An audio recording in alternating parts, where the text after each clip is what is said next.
Hi sir, good afternoon. ಡಯಾಬಿಟಿಕ್ಸಲ್ಲಿ sugar level ಕಮ್ಮಿ ಆದಾಗ ನಾವು ಗ್ಲೂಕೋಸ್ ತಗೊಳ್ಬೇಕಾ ಇಲ್ಲ ಮನೇಲಿರೋ ಶುಗರ್ ಯೂಸ್ ಮಾಡ್ಬೋದಾ?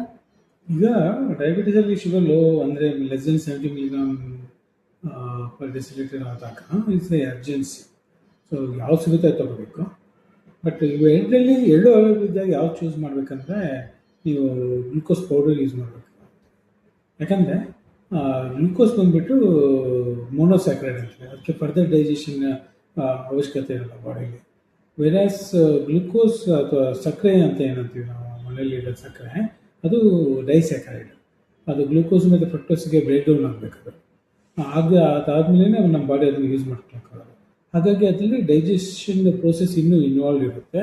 ಹಾಗಾಗಿ ತಕ್ಷಣ ಶುಗರು ಸ್ಪೈಕ್ ಆಗಲ್ಲ. ಸೊ ನಮಗೆ ಲೋ ಶುಗರ್ ಇದ್ದಾಗ ಶುಗರು ಆದಷ್ಟು ಬೇಗ ಸ್ಪೈಕ್ ಆಗಬೇಕಿರುತ್ತೆ.